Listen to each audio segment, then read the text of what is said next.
যে খবরে নজর রাখবো, শারীরিক অসুস্থতার কারণে ব্যাংশালে সিবিআইয়ের বিশেষ আদালতে হাজিরা দিতে পারছেন না সুজয় কৃষ্ণ ভদ্র ওরফে কালীঘাটের কাকু। প্রেসিডেন্ট জেল কর্তৃপক্ষ সিবিআইকে চিঠি দিয়ে বিষয়টি ইতিমধ্যেই জানিয়েছে। আজ ব্যাংশাল কোর্টে হাজিরা দিতে পারছেন না সিবিআইয়ের যে বিশেষ আদালত, সেখানে কালীঘাটের কাকু হাজিরা দিতে পারছেন না, এমনটাই জানানো হয়েছে। এবং যেমনটা জানা যাচ্ছে যে আজ আদালতে হাজিরা দেওয়ার কথা ছিল, কিন্তু এখনো পর্যন্ত শারীরিকভাবে তিনি অসুস্থ রয়েছেন, ভর্তি রয়েছেন প্রেসিডেন্সি জেলের হাসপাতালে, এবং আদালতে তিনি হাজিরা দিচ্ছেন না, এমনটাই জানানো হয়েছে প্রেসিডেন্সি জেল কর্তৃপক্ষের তরফে। শুভঙ্কর মণ্ডল আমাদের প্রতিনিধি রয়েছেন আমাদের সঙ্গে সরাসরি। শুভঙ্কর, এর আগে তিনি ইডির করা মামলায় জামিন পেয়েছিলেন নিয়োগ দুর্নীতি কাণ্ডে, এবং আজ তার ব্যাংশাল কোর্টে হাজিরা দেওয়ার কথা ছিল, কিন্তু তিনি হাজিরা দিচ্ছেন না। এখনো পর্যন্ত কি জানা যাচ্ছে, জেল কর্তৃপক্ষ কি জানিয়েছে সিবিআই কে চিঠি মারফত?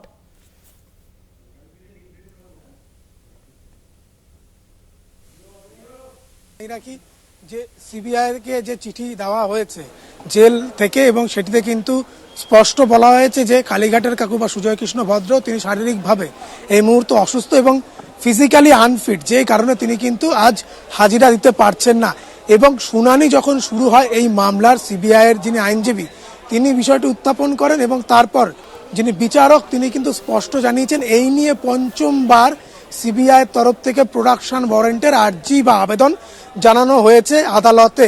এবং এখানেই তিনি সবথেকে বড় প্রশ্ন তোলেন যে সিবিআই তাহলে কেন চুপ করে বসে রয়েছে যদি প্রোডাকশন ওয়ারেন্ট জারি হয়ে গিয়ে থাকে, এবং সেইখানে দাঁড়িয়ে সেখানে জেলের তরফ থেকে যদি বিষয়টিকে এন্টারটেইন না করা হয়, যদি দেখা যায় যে জেলের তরফ থেকে বারবার বলা হচ্ছে তিনি শারীরিকভাবে অসুস্থ, তিনি হাজিরা দিতে পারছেন না, তাহলে কেন একটি আইনের ধারা উল্লেখ করে বিচারক তিনি জানিয়েছেন সেকশন 267 যে কেন তাকে পেপার অ্যারেস্ট বা ফর্মাল অ্যারেস্ট করা গেল না সিবিআইয়ের তরফ থেকে। এবং এইখানেই কিন্তু সিবিআইয়ের যে গ্রহণযোগ্যতা সেই নিয়ে তিনি প্রশ্ন তুলেছেন, কেন ক্ষমতা বলে বা বলা যেতে পারে আইনের ধারায় তাকে অ্যারেস্ট করা গেল না। হ্যাঁ, এক্ষেত্রে সিবিআই অবশ্যই চাইছে, তারা জানিয়েছেন আদালতে যে তারা আইনি পথে বিষয়টি চাইছেন, এবং সেখানে নিয়ম মাফিক, অর্থাৎ তারা চাইছেন যে শোন অ্যারেস্ট করতে এবং প্রোডাকশনের পর প্রোডাকশন ওয়ারেন্ট জারি এবং তারপর প্রোডাকশনের পর কালীঘাটের কাকু বা সুজয় কৃষ্ণ ভদ্রকে শোন অ্যারেস্ট করতে। কিন্তু এখানে কিন্তু বিচারক বারবার বলছেন যে এই নিয়ে প্রায় পঞ্চমবার প্রোডাকশন ওয়ারেন্টের জন্য আবেদন করা হয়েছে সিবিআইয়ের তরফ থেকে, এবং প্রত্যেকবারই কিন্তু দেখা গিয়েছে তারা বিফল হয়েছে, সিবিআই বিফল হয়েছে।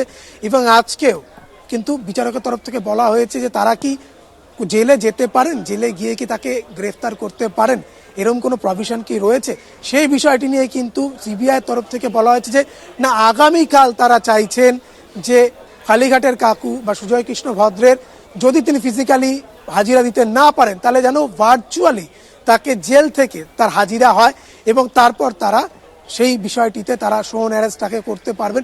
এবং তোমায় জানিয়ে রাখি, এখানেই কিন্তু বিচারক প্রশ্ন তুলেছে যে একটা দীর্ঘ সময় সিবিআই পেয়েছে, সেইখানে দাঁড়িয়ে কেন তারা আইন বলে তাকে অ্যারেস্ট করতে পারলেন না।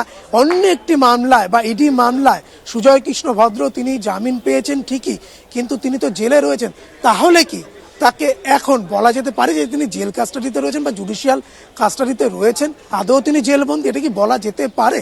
সেখানে কিন্তু তারা জানাচ্ছেন বা সিবিআই তরফ থেকে জানানো হয়েছে যেহেতু সেই বেল এখনো পর্যন্ত জেলে গিয়ে পৌঁছায়নি বা সেই বেলের যে বলা যেতে পারে নির্দেশ সেটি পৌঁছায়নি, তাই সুজয় কৃষ্ণ ভদ্র এখনো পর্যন্ত কিন্তু জেলেই রয়েছেন। সেইখানে দাঁড়িয়ে স্বাভাবিকভাবে এই কারণেই বারবার তারা প্রোডাকশন ওয়ারেন্টের জন্য আবেদন করছেন।